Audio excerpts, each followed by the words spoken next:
Hey guys, so let's get ready to roll our die to figure out which Zodiac character we're going to be doing next. So I've got a D12 here, and I'm going to roll. If I land on one I've already done, I'll just roll again. We landed on 9. We landed on 6. I rolled a 6. As I will show you and have showed you in the previous clip, but I wanted to remake my list for my signs. So, a 6 is Virgo. So, let's get started on some research. Awesome. So here are the last couple Zodiac characters I did. The first one was Pisces and Sagittarius. So if you want to watch me draw those ones, you can head over to my channel and check them out. And if you like what you see, feel free to like and subscribe. So here I am just sketching it out.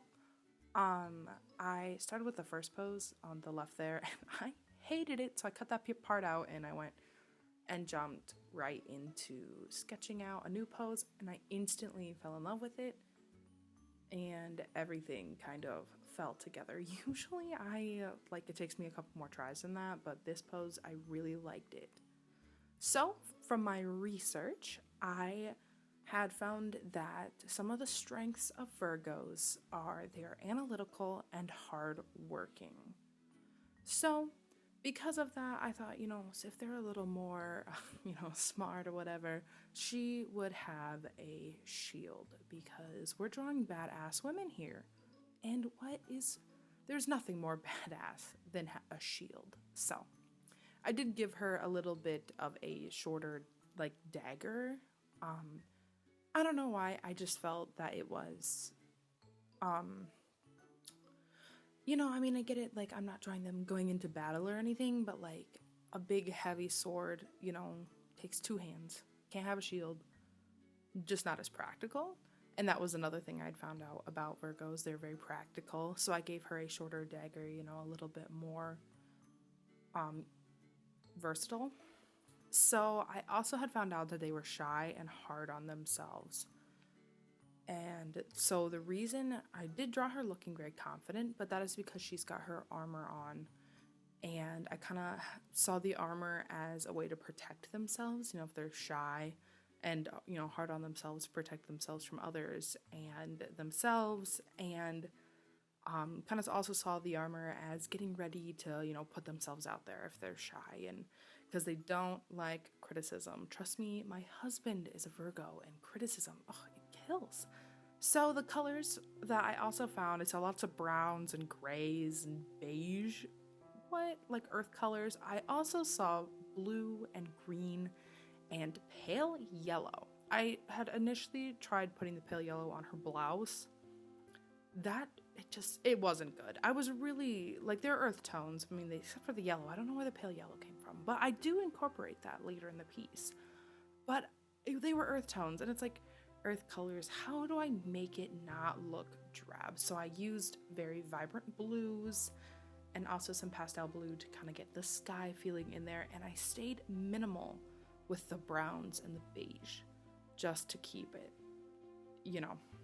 not so drab. Oh my goodness. But here I did, instead of printing it off or blowing it up and light box tracing it, I decided to just straight sketch her again in a green pencil. Now I do I'm using the light green, I think, Prismacolor Col Erase pencil. I really like sketching in these, and I chose green because that way if it shows through a little bit, it's an earth tone, Virgo, gorgeous, that kind of thing. So here I am finishing up the little dagger, and I did leave her hair white. I don't know, something about, I love heavily, a lot of heavy contrast between skin and hair. So I had chosen her to have a very dark skin. I don't know, it just feels very earthy to me, very beautiful. And then to go with that, I was debating on the pale yellow, but I wasn't a big fan of that color in the piece. So I went with white because white is just very ethereal looking and, you know, very goddess-esque. And I was a big fan, big fan. So I hope you enjoy me drawing this piece. And if you're a Virgo, please tell me how I did. I would love to hear your thoughts on how I represented Virgos. And I've said this before in my last pieces, that I'm not trying to do the same thing that everybody else does, which is very hard because thousands of people are doing Zodiac series, but I really enjoy them and I really enjoy other people's interpretations of these signs.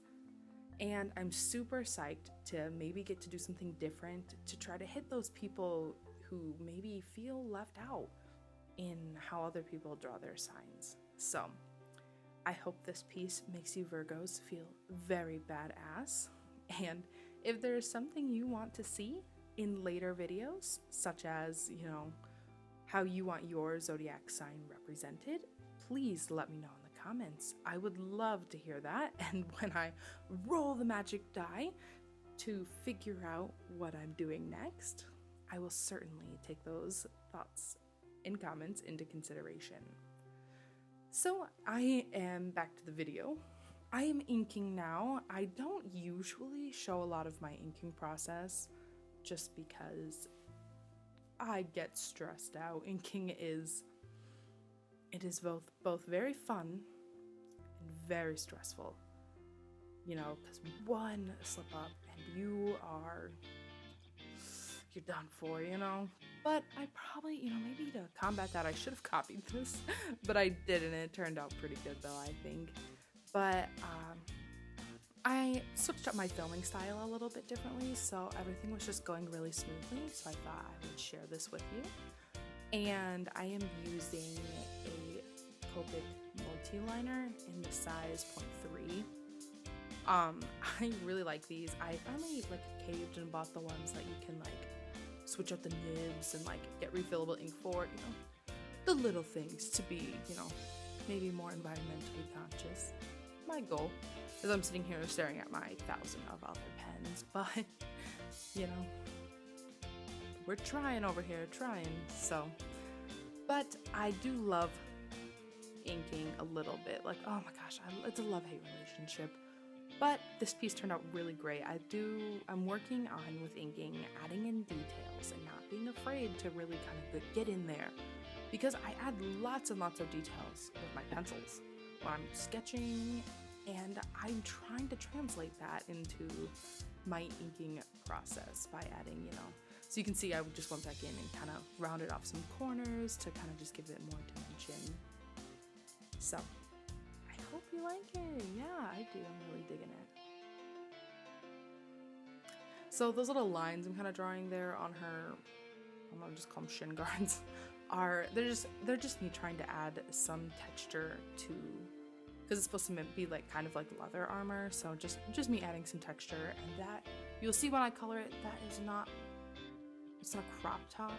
It's like an entire kind of a leather chest piece, but I just really liked the texture on her breasts, but not on her abdomen. Because on her abdomen, I put the fake abs, you know, you can see in other armors and stuff. I thought that would be a really nice touch.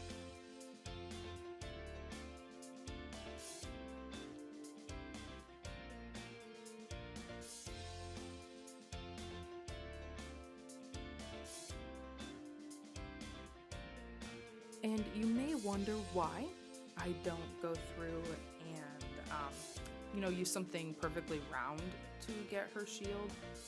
But the thought is things aren't perfect, you know? There's not a lot of things that are perfectly round.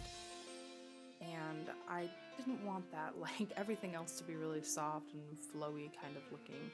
And then her shield to be a perfect circle. That would it'd feel like it didn't fit. So there is the completed inking, and now I cut out some flat color laying, just because it took forever to lay that blue and the beige, it just took a long time. I'm like, y'all do not want to see that. But here I am, and I don't know what those front pieces are called, but I love them. I add them in lots of kind of armored pieces or pieces where I like have to have lots of layered clothing. So I'm going in with the gray. I originally tossed around using black, but I just felt that was too, like we already had built a lot of contrast between the hair and the skin.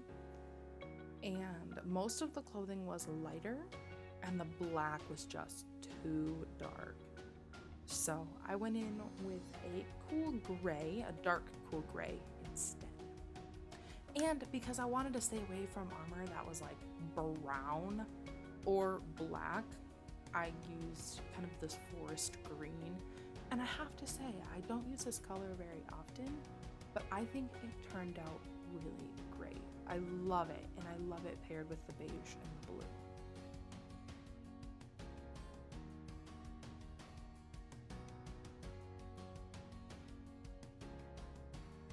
Wow, I wrote down things to talk about, but I already finished that. What? So, I guess I can talk about other things I had learned about Virgos. So, I had also read that their sign is mutable. I think that's how you say it. And that means that they are changing. They're, they can change, ever changing. They adapt to situations very easily, which I'm not so sure I could tell that from my husband. But another one of their strengths, wow, I caught it practical, but their sign is the maiden, and their weaknesses were shyness, overly critical, and all work, no play. Which I do kind of see that in my husband. He's usually all work or all play. But he has since realized that some of his playing has come in the way of his life goals. So he is trying to cut out some things like video games that take up a lot of his time, and he doesn't get a lot out of them. And then some of their likes are animals, books, and nature. And while my husband pretty much likes just cats, he loves books and reading, and I mean, he's kind of a nature guy. When we're out in nature, he enjoys it, but if you asked him if he was a nature guy, he'd probably say no. And so, back to the piece, one thing I did want to say is that I was trying to incorporate the little signs of everybody, like their things into the piece, like with Sagittarius, I gave her a little tattoo on her thigh, and Pisces, I had put the sign in her staff.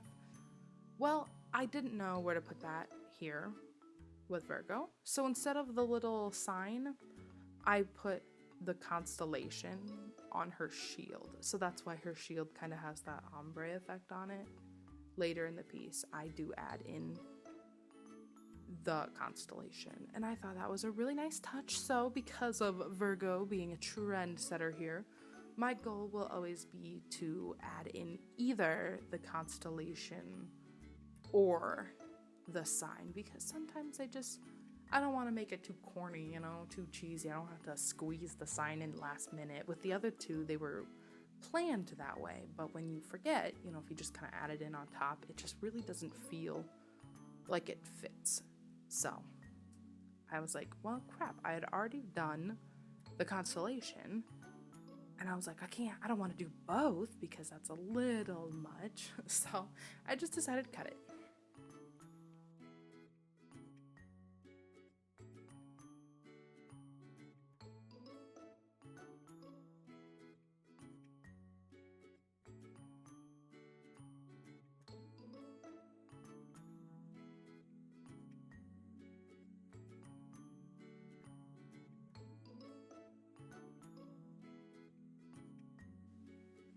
And here I was having trouble. I didn't plan out what colors I was going to use for her skin to shade. I didn't plan that out ahead of time, and I probably should have. So I was trying several different purples to get the right one. The first one was too light and was pushing away the color, the brown of her skin, and that is not what we want when we shade. So I found a darker purple in the shade V17 for Copics. Now Copics are what I use a majority of the time. So, and I started with the lighting a little bit. It was like partly sunny, so that's the clouds rolling by.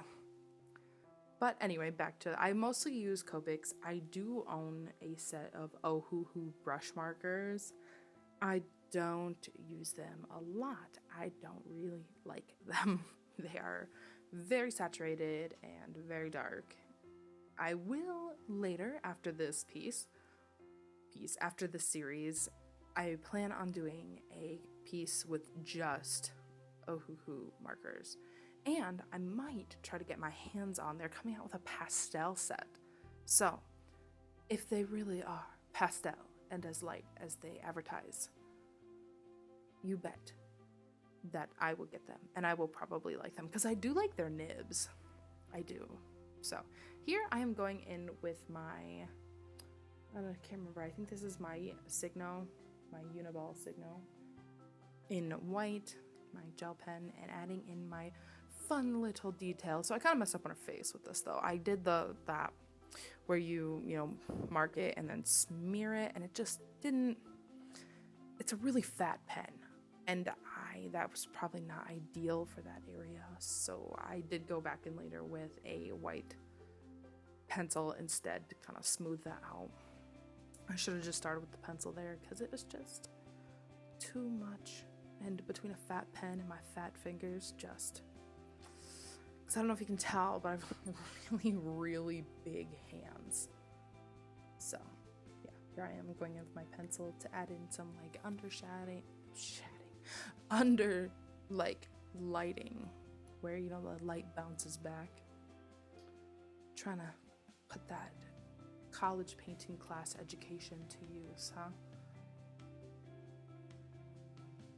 But anyway, we are about done with the piece, and the video is almost over. So I really, really hope that you enjoyed watching. I hope you watched all the way to the end. I'd love that. Still building my channel here. So, but I'm going to add in the circle background like I did with all the others, kind of my rolling theme here. And this is where I put that yellow to use. I've been trying to using kind of like complementing colors, like a color that you necessarily don't find in the piece, but matches. And I actually really like the yellow. It does stick out with the other pieces though, because the other pieces I use like a darker background. I don't know. I still love it though. I love incorporating it, and I feel like it really makes her hair stand out, which is awesome, because white paper, white hair doesn't really work well. So I hope you really enjoyed her. Tell me what you think in the comments below. And here I'm adding the finishing touches, which is outlining her in white, which I probably didn't have to do, but I was trying to keep consistency with the rest of the pieces. And then the last thing I do is I outline her in a Copic Multiliner size 0.7, a really fat one. And that really helps her stick out more from the page, really adds some more dimension to her. So here I go with that. I do all of it, not just her in the circle. And look at that thick, bold line. And here is the finished piece. I hope you have a fantastic day and enjoyed my video. Like and subscribe if you want to see more. Bye!